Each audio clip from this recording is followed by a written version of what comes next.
On poursuit avec ce nouveau spectacle ici pour ces rencontres du off. Nous sommes avec des contes coquins. Un spectacle pour le plaisir de madame et monsieur. Nous sommes avec Sophie. Bonjour Ange. Bonjour, bienvenue.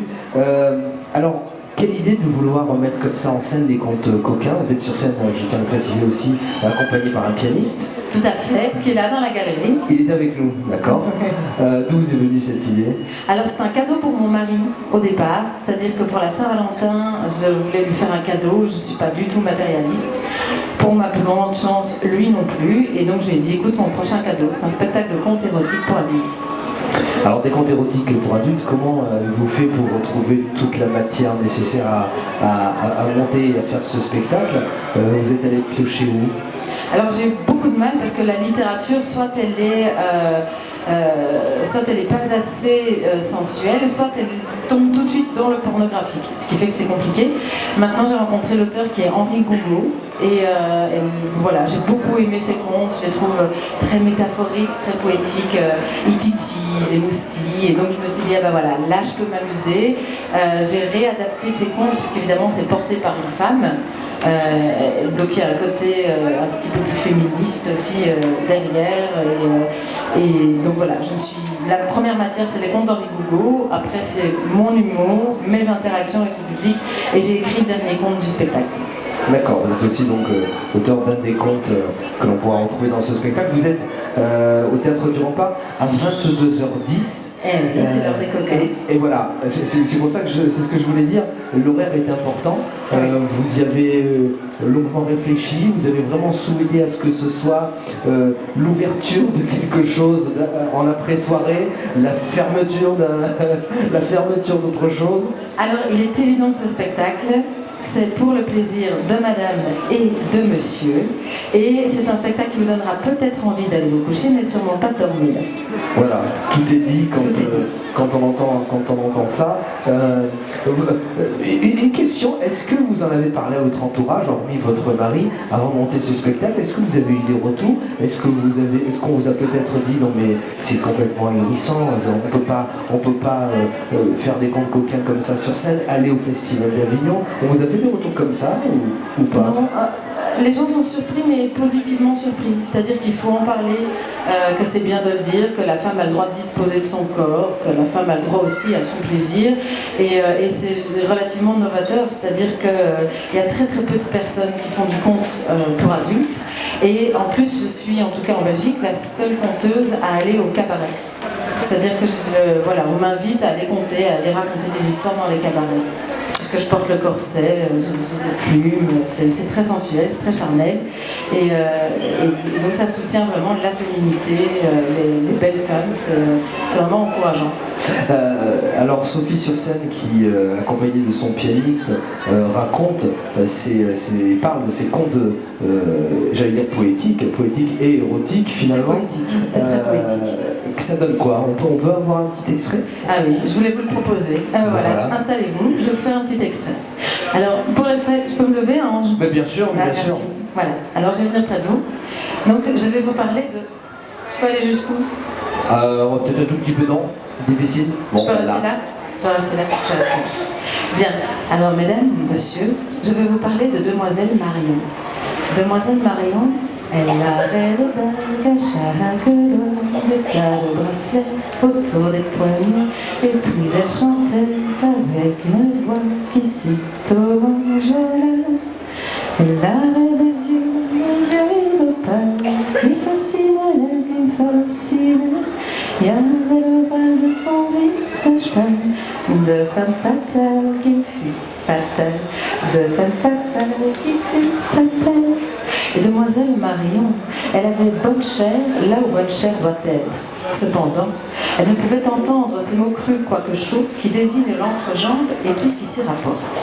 Sans quoi, elle manquait d'air et tournait pâle. En un mot, en un seul, elle ne pouvait entendre parler de foutrerie. Des foutreries, vous voyez, n'est-ce pas? Oui, hein? Je ne dois pas vous l'expliquer, monsieur aussi? Non? Ah, monsieur a compris, c'est parfait. Bon, vous avez de la chance, on est dans un centre commercial, je n'en dirai pas plus. Demoiselle Marion vit chez son père, qui est veuf, et donc il ne laisse entrer chez lui que des femmes ou des séminaristes.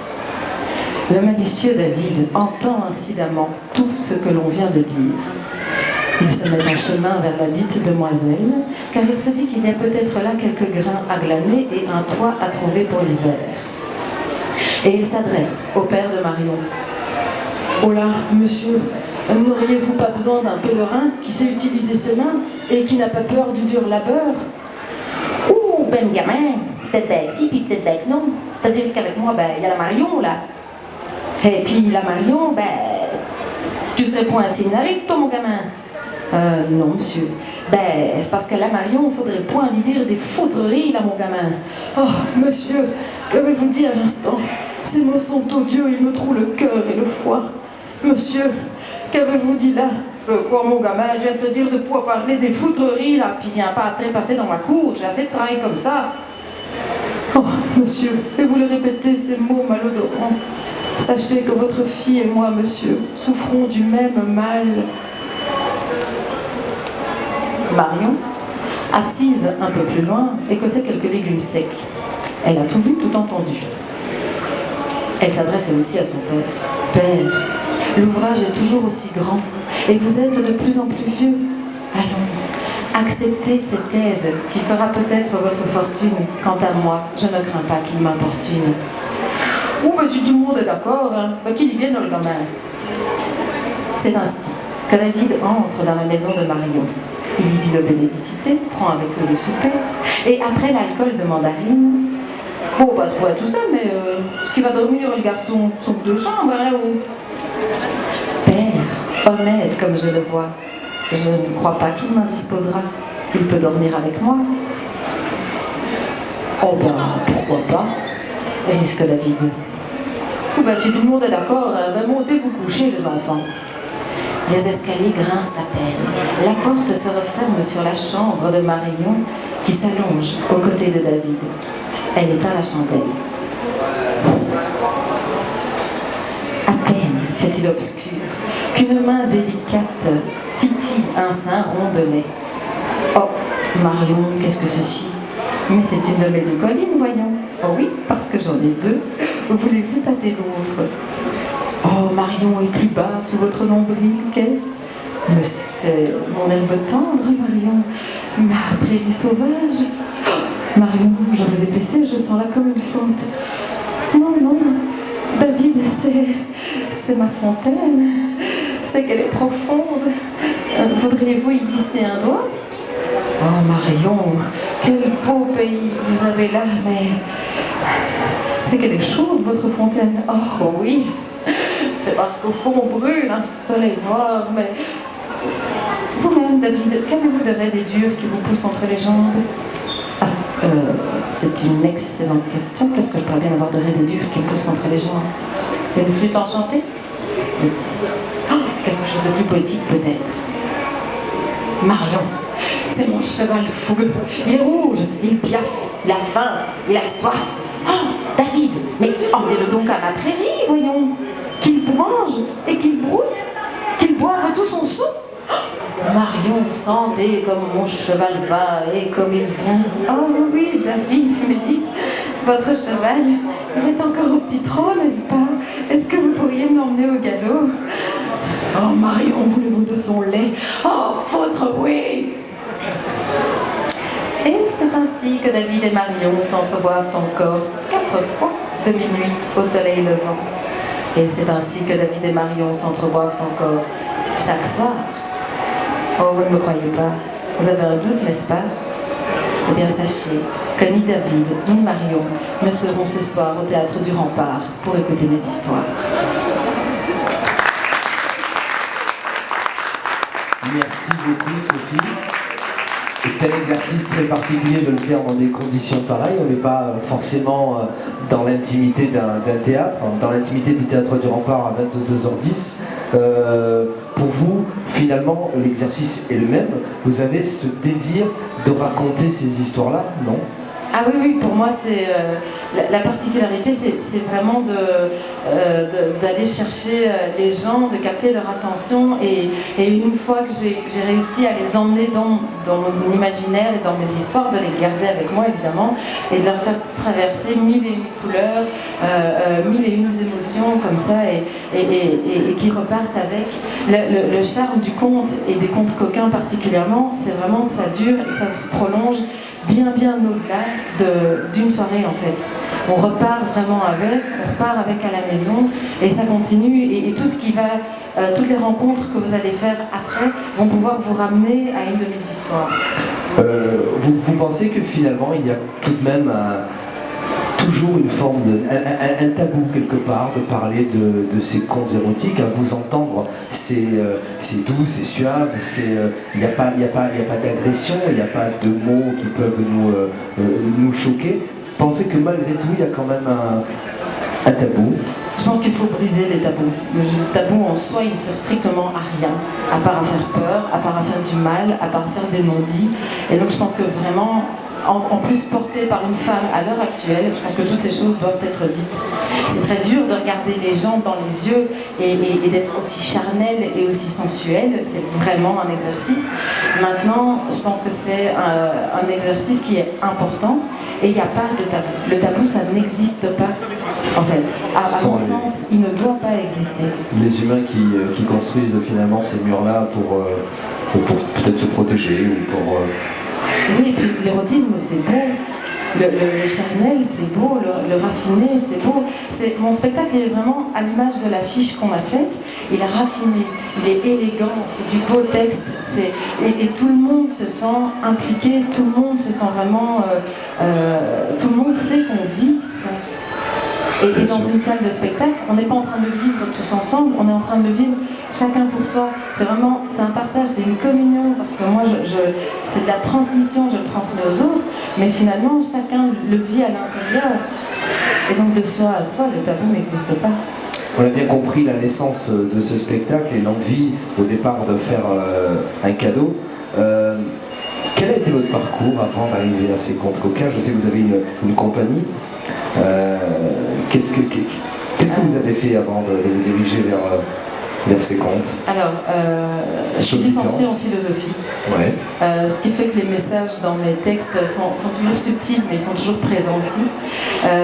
J'ai fait la Klein Academy, qui est une école de théâtre à Bruxelles, une école de mouvement. Et c'est pour ça que la particularité de mes contes aussi, c'est que je joue et j'interprète tous mes personnages. J'ai fait aussi plus de 15 ans d'improvisation théâtrale, d'où le fait que quand il y a un public devant moi, j'interagis avec lui, j'interpelle le public, je lui demande de venir avec moi, de vivre le moment vraiment avec moi. Et puis je me suis reformée au conte encore après tout ça et au conte d'intervention. Donc pour chacune de ces disciplines artistiques, je suis allée me former, je me suis mise des challenges, je me suis vraiment poussée dans mes derniers retranchements. Alors j'ai eu la chance de participer à la conférence de presse au Théâtre du Rempart il y a maintenant une dizaine de jours, au début de ce festival. Vous êtes, on va le citer, vous allez le citer, vous êtes accompagné sur scène par un pianiste. Oui, c'est Raphaël. Raphaël qui est ici. Et il y a une véritable fusion, on l'a vu, entre vous deux. Il y a une écoute finalement, comme un musicien, comme un pianiste va écouter le chanteur, va l'accompagner. Raphaël fait exactement ça avec vous. Moi je le regardais faire. Il vous regarde, il vous suit dans vos paroles, dans le débit que vous allez utiliser. Il y a aussi une véritable complicité entre vous. Et je trouve qu'il y a aussi un côté charnel. Et ça se marie super bien. Oui, Raphaël, j'ai presque envie de dire qu'on respire ensemble en fait. Ouais. C'est-à-dire que quand il suspend son piano, je vais suspendre ma phrase et c'est surtout lui qui est à mon écoute. J'ai cette grande chance que Raphaël est aussi comédien et donc en fait quand il joue, il sait de quoi un comédien a besoin pour être accompagné. Et donc c'est une grande force évidemment, puisqu'il va me suivre, il va être à mon écoute. On va vraiment, pour moi c'est vraiment ça, c'est qu'on respire ensemble. Je sais que si je vais me retourner, que je vais le regarder, je vais avoir son regard, je vais pouvoir m'appuyer dessus et je vais pouvoir continuer le spectacle parce qu'il est avec moi. Et c'est extrêmement important. Je crois que je ne le remercie pas assez pour ça. Voilà, on va le faire une fois de plus, Raphaël.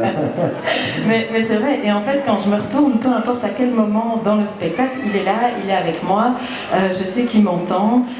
Je sais qu'il va me soutenir quoi qu'il arrive, et c'est une grande force en fait. C'est un cadeau, c'est vraiment un cadeau d'avoir un musicien talentueux et qui est comédien en plus, donc il sublime le spectacle. C'est ce que je dis de lui habituellement. Raphaël, il sublime mon spectacle. Alors, je sais aussi que les spectateurs sortent enchantés de votre spectacle, d'entendre ces contes coquins, un petit peu comme si finalement on avait perdu cette forme de légèreté, cet érotisme qui finalement nous concerne absolument tous, et le public est ravi à chaque fois quand on sort de la salle.